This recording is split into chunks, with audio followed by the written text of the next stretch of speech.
ನಮಸ್ಕಾರ ವೀಕ್ಷಕರೇ, the federal ಕರ್ನಾಟಕಕ್ಕೆ ಸ್ವಾಗತ. ನಾನು ವಿಜಯ ಜನಹಳ್ಳಿ. ನಮ್ಮ ಜೊತೆ KPCC ವಕ್ತಾರರಾದಂಥ ಲಕ್ಷ್ಮಣ್ ಅವರಿದ್ದಾರೆ. RSSನ ನೋಂದಣಿ ವಿಚಾರ ಸಂಬಂಧಪಟ್ಟಂತೆ ಈಗ ರಾಜಕೀಯ ಜಟಾಪಟಿ ಶುರುವಾಗಿರುವಂಥದ್ದು. ಪ್ರಿಯಾಂಕ್ ಖರ್ಗೆ ಅವರು ಬರೆದಿರುವಂಥ ಪತ್ರಕ್ಕೆ ಮೋಹನ್ ಭಾಗವತ್ ಅವರು ಕೂಡ ಉತ್ತರ ಕೊಟ್ಟಿರುವಂಥದ್ದು. RSS ನೋಂದಣಿ ಅವಶ್ಯಕತೆ ಇಲ್ಲ ಅಂತ ಹೇಳಿರುವಂಥದ್ದು. ಈ ಸಂಬಂಧಪಟ್ಟಂತೆ ಲಕ್ಷ್ಮಣ್ ಅವರು ನಮ್ಮ ಜೊತೆ ಇದ್ದಾರೆ. ಏನು ಮಾತಾಡ್ತಿರೋಣ? RSS ವಿಚಾರ ಸಂಬಂಧಪಟ್ಟಂತೆ ಈಗ ರಿಜಿಸ್ಟ್ರೇಷನ್ ಈಗ ದೊಡ್ಡ ವಿಚಾರ ಆಗ್ತಾ ಇರುವಂಥದ್ದು. ಪ್ರಿಯಾಂಕ್ ಖರ್ಗೆ ಅವರು ಪತ್ರ ಬರೆದಿದ್ದಕ್ಕೆ ಮೋಹನ್ ಭಾಗವತ್ ಉತ್ತರ ಕೊಟ್ಟಿದೆ. ನಿಮ್ಮ ಅಭಿಪ್ರಾಯ?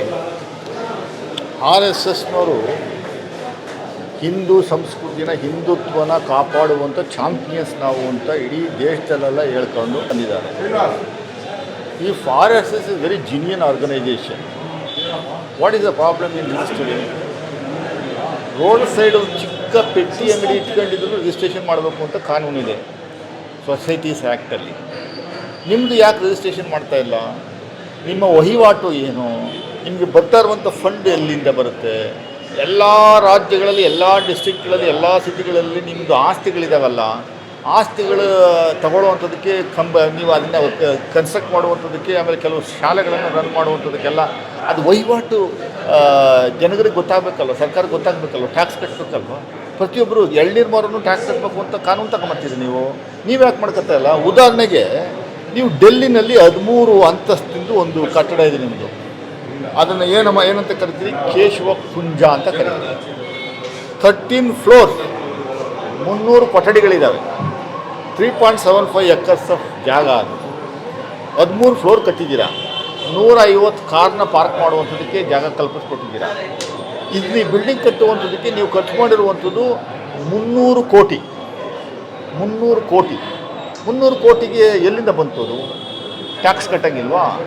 ನೀವು RSS ನಮ್ಮ ಸಂವಿಧಾನದಕ್ಕಿಂತ ಮೇಲೆ, ಈಗ ರಾಜ್ಯದ ಗೃಹ ಸಚಿವರಂತ ಪ್ರಿಯಾಂಕ್ ಖರ್ಗೆ ಅವರು ಪತ್ರ ಬರೆದಿರುವಂಥ ಹಿನ್ನೆಲೆಯಲ್ಲಿ ಪತ್ರಕ್ಕೆ ಅವ್ರನ್ನ ಉತ್ತರ ಕೊಡೋದಿಲ್ಲ ಅಂತ ಹೇಳ್ತಾರೆ. ಮುಂದೆ ನೀವೇನು ಹೇಳಕ್ಕೆ ಬಯಸ್ತೀರಾ? ಕಾನೂನು ಅಡಿನಲ್ಲಿ ಏನು ಮಾಡಬೇಕು ಅದು ಮಾಡ್ತೀವಿ. RSS ಆರ್ಗನೈಸೇಷನ್ ಕರ್ನಾಟಕದಲ್ಲಿರುವಂಥವು ಎಲ್ಲೆಲ್ಲಿದ್ದಾವೆ.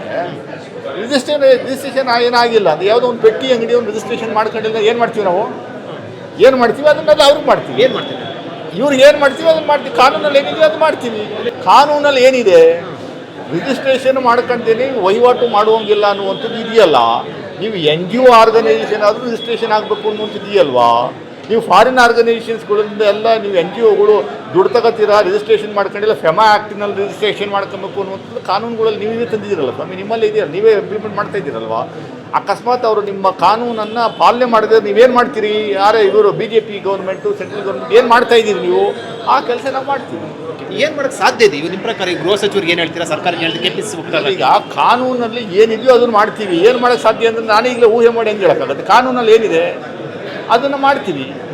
ಒಂದು ಪೆಟ್ಟಿ ಅಂಗಡಿ ರಿಜಿಸ್ಟ್ರೇಷನ್ ಮಾಡ್ಕೊಳ್ಳಿಲ್ಲ ಅಂದ್ರೆ ಏನು ಮಾಡ್ತೀವಿ? ಅದಕ್ಕೆ ನೋಟಿಸ್ ಕೊಡ್ತೀವಿ, ಆಮೇಲೆ ತೆರವುಗೊಳಿಸೋದು ಕೆಲಸವನ್ನು ಮಾಡ್ತೀವಲ್ವಾ? ಆ ಕೆಲಸ ಮಾಡ್ತೀವಿ. ಇಲ್ಲಿ ಮಾಡೋಕ್ಕೆ ಸಾಧ್ಯ ಇದೆಯಾ? ಮಾಡ್ತೀವಿ. ಮಾಡೋಕ್ಕೆ ಸಾಧ್ಯ ಇದೆ ಅಂದ್ರೆ ಏನಂದರೆ ಅರ್ಥ ಏನು? ಮಿಲಿಟ್ರಿಯವ್ರು ತಗೊಂಬಂದು ನಿಲ್ಲಿಸ್ತಾರ ಇಲ್ಲಿ ಅವರು? ನಮ್ಮ ರಾಜ್ಯದಲ್ಲಿ ನಾವೇನು ಕಾನೂನು ಅದನ್ನು ಪಾಲನೆ ಮಾಡುವಂಥದ್ದಕ್ಕೆ ಬದ್ಧರಾಗಿದ್ದೀವಿ. ನಿಮಗೆ ಬೇರೆ ಕಾನೂನು, ನಮಗೇನೆ ಬೇರೆ ಕಾನೂನು ಅಂತದೇನಿಲ್ಲ. ನಿಮ್ಗೆ ಎಕ್ಸಂಪ್ಷನ್ ಕಾನೂನು, ನಮ್ಗೆ ಬೇರೆ ಎಕ್ಸಂಪ್ಷನ್ ಇದೆ ಕಾನೂನು. ಬಾಯಿಗೆ ಬಂದಂಗೆಲ್ಲ ಮಾತಾಡುವಂಥ ವ್ಯಕ್ತಿಗಳು ಅಷ್ಟೇ ಮಾಡಿದ್ರಿ. ಏನು ನಡೀತಾ ಇದೆ ನಿಮ್ಮಲ್ಲಿ? ಎಷ್ಟು ವಹಿವಾಟು ನಡೀತಿದೆ? ಎಲೆಕ್ಷನ್ ಫಂಡ್ಸ್ ಎಲ್ಲ ಹೋಗ್ತಾ ಇದೆಯಾ? ಮಾಡ್ತೀವಿ, 100% ಮಾಡ್ತೀವಿ. ಕಾನೂನನ್ನು ಪಾಲನೆ ಮಾಡ್ತೀವಿ.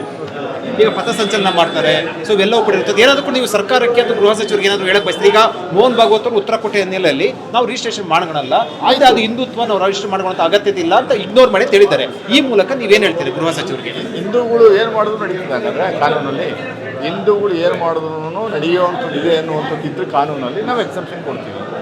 ಮುಸ್ಲಿಮ್ಸ್ ಮಾಡಿದ್ರೆ ಮಾತ್ರ ನಾವು ಕಾನೂನನ್ನ ಪಾಲನೆ ಮಾಡಬೇಕು, ಕ್ರಿಶ್ಚಿಯನ್ಸ್ ಮಾಡಿದ್ರೆ ಮಾತ್ರ ಪಾಲನೆ ಮಾಡಬೇಕು ಅನ್ನುವಂಥದ್ದು ಕಾನೂನಲ್ಲಿ ಇದೆಯಾ?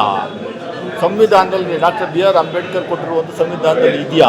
ಅವ್ರು ಹೇಳಿ BJPಯವರು, ನೀವು ದೊಡ್ಡ ಬುದ್ಧಿವಂತರಲ್ವ ಸ್ವಾಮಿ, ಮೇಧಾವಿಗಳಲ್ವ ಸ್ವಾಮಿ? ಬರ್ತಾರ ಈಗ ಸರ್ಕಾರ. ಈಗ ಒಂದು ಸಣ್ಣ ಮೆರವಣಿಗೆ ತಗೋಬೇಕಾದ್ರೂ ನೀವು ಪೊಲೀಸ್ ಪರ್ಮಿಷನ್ ತಗೋಬೇಕಾ ಬೇಡವಾ? ಪಥಸಂಚಲನ ಅಂದ್ರೆ ಏನು? ಯಾಕೆ ಮಾಡ್ತೀರಿ? ನಾನು ಪಥಸಂಚಲನ ಥರ ಮಾಡ್ತೀನಿ. ಇನ್ಮೇಲೆ ಮಾಡಲಿ ಪರ್ಮಿಷನ್ ತಗೊಳ್ಳುವಂಥದ್ದು. ಗುಲ್ಬರ್ಗದಲ್ಲಿ ಹೈಕೋರ್ಟ್ ಪರ್ಮಿಷನ್ ತಗೊಂತ ಹೇಳ್ತಲ್ವಾ? 100 ಜನ ಮಾತ್ರ ಭಾಗವಹಿಸಬೇಕು ಅಂತ ಹೇಳ್ತಲ್ವಾ? ಆ ಥರ ಮಾಡಲಿ. ಪರ್ಮಿಷನ್ ತಗೊಳ್ಳೋರ್ಗೂ ಬಿಡಲ್ಲ ನಾವು. ಕಾನೂನು ಎಲ್ಲರಿಗೂ ಒಂದೇ ಅಲ್ವಾ ಸರ್? ಒಳ್ಳೆ ಕಥೆ ಆಗೋಯ್ತಲ್ಲ. ಅದಕ್ಕೆ ಯಾಕೆ ಅವ್ರು ಯಾಕೆ ಎದಕ್ಕಂತವ್ರು ನಿಮ್ಗೆ ಅರ್ಥ ಆಗ್ತಾಯಿಲ್ಲ. ಪರ್ಮಿಷನೇ ತಗೊಂಬಾರ್ದು.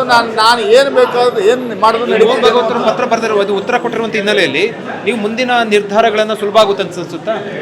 ಮುಂದಿನ ನಿರ್ಧಾರಗಳನ್ನು 100% ಸರ್ಕಾರ ಒಂದು ರೆಸ್ಪಾನ್ಸಿಬಲ್ ಗೌರ್ಮೆಂಟ್, ಎಲೆಕ್ಟೆಡ್ ಗೌರ್ಮೆಂಟು ಸುಮ್ಮನೆ ಕೂತ್ಕೊಳ್ಳುತ್ತಾ? ಎದಕ್ಕೆ ಸುಮ್ಮನೆ ಕೂತ್ಕೊಡುತ್ತಾ? ಹಂಗಂದ್ರೆ ಸರ್ಕಾರ ಇರೋದೇನಕ್ಕೆ ಮತ್ತೆ? ನೀವೆಲ್ಲ ಎಲೆಕ್ಷನಲ್ಲಿ ವೋಟ್ ಹಾಕಿ ನಮ್ಮನ್ನು ಗೆಲ್ಸಿರೋದೇನಿಗೆ ಸ್ವಾಮಿ? ನೀವು ಸರ್ಕಾರ ಕೇಳಕ್ಕೆ ಬಯಸ್ತೀರ KPCC ವಕ್ತಾರರಾಗಿ ಸರ್ಕಾರಕ್ಕೆ ನಾವೇನು ಹೇಳೋಣ? ನಮ್ಮದೇ ಸರ್ಕಾರ ಅಲ್ಲ. ನೀವೇನು ಮಾಡ್ತೀರಾ?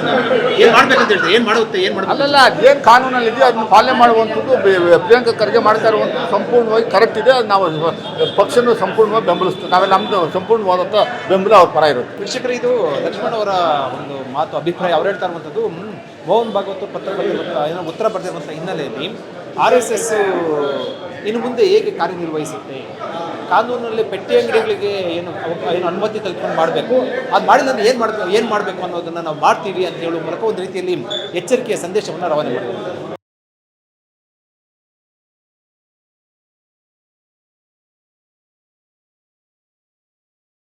ಹೆಚ್ಚಿನ ಸುದ್ದಿ ಅಪ್ಡೇಟ್ಗೆ ಈಗಲೇ the federal Karnataka YouTube page ಅನ್ನು ಸಬ್ಸ್ಕ್ರೈಬ್ ಮಾಡಿ.